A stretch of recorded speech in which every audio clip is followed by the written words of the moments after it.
Welcome to the case study of Janet Gill, Chelsea Harris, and Alan Stage for teaching and learning in the community college at the University of Nebraska-Lincoln.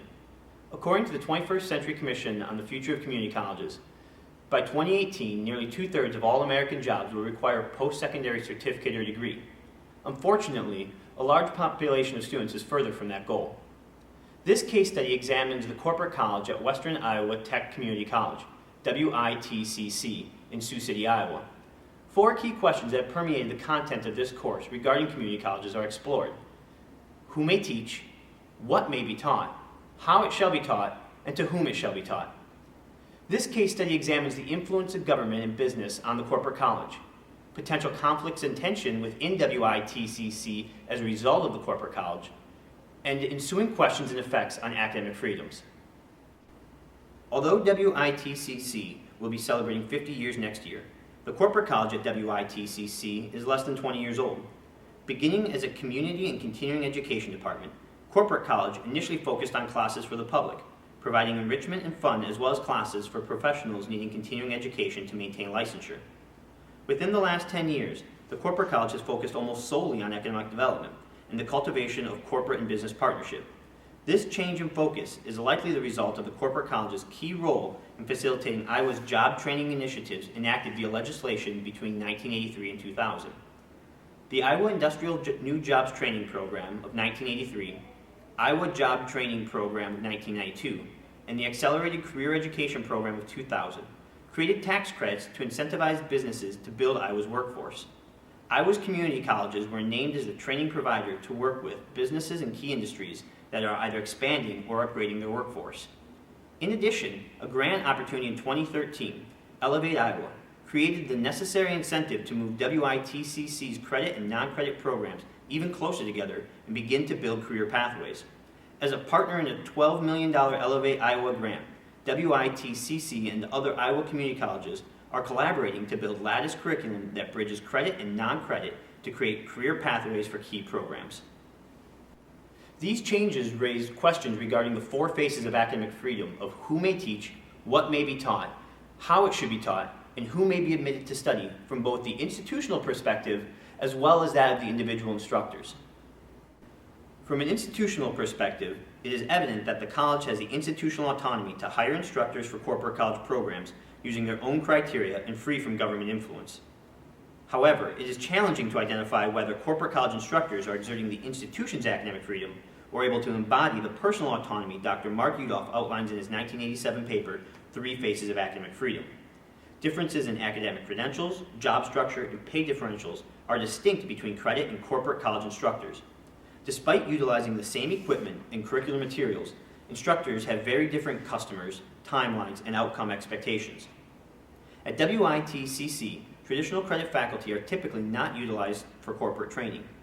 Although it seemed to be a logical way to tie credit programs closer to business and industry, faculty load requirements and hour limitations often make it impractical to utilize credit faculty for non-credit training. Typically, subject matter experts with the needed experience and expertise in a given training area are hired as exempt professional employees to deliver corporate training.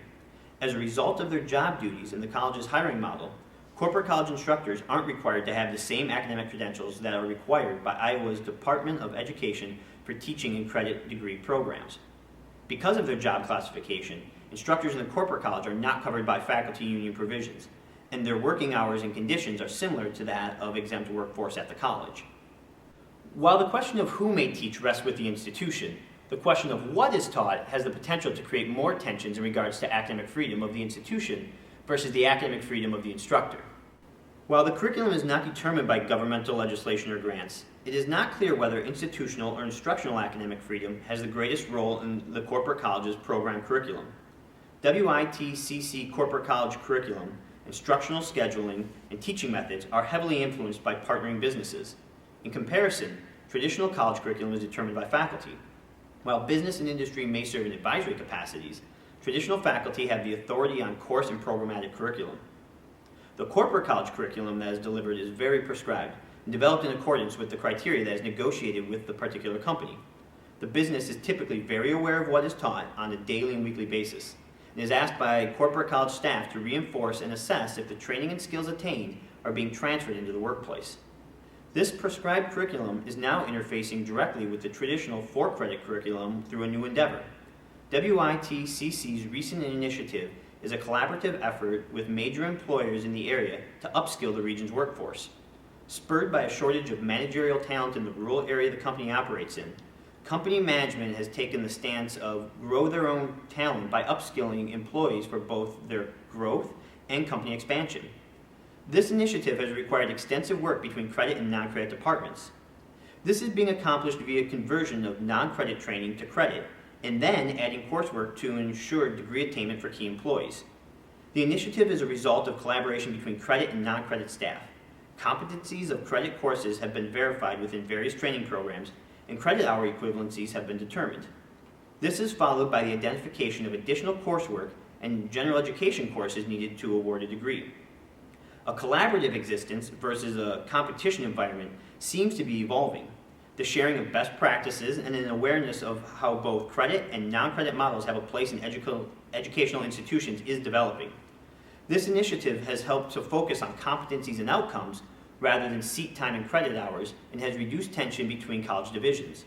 What could have been viewed as a major infringement on academic freedom has, at least to this point, resulted in closer collaboration between two divisions of the college with different missions and objectives, but similar curriculum. In reference to the 4 phases of academic freedom, institutional autonomy seemed to have the greatest weight within the corporate college. While the institution was quite free from governmental expression, the heavy influence of business and industry often controlled the answers to our first 4 questions, particularly what was included within the curriculum, how the curriculum was taught, and to whom the curriculum was taught. If one considers the exempt subject matter experts as faculty, faculty's personal autonomy may have been present during stages of the curriculum development and instructional design. If not, the academic freedom of faculty was not present within the corporate college. While business and industry influenced who participated in corporate college instruction, students remained at the center of these instructional decisions as outcomes focused on their professional growth. Students will have greater academic freedom to be able to participate in professional development, increased likelihood to obtain a certificate or degree, and, if financially supported by their employer, freedom from the financial burdens that often come with higher education.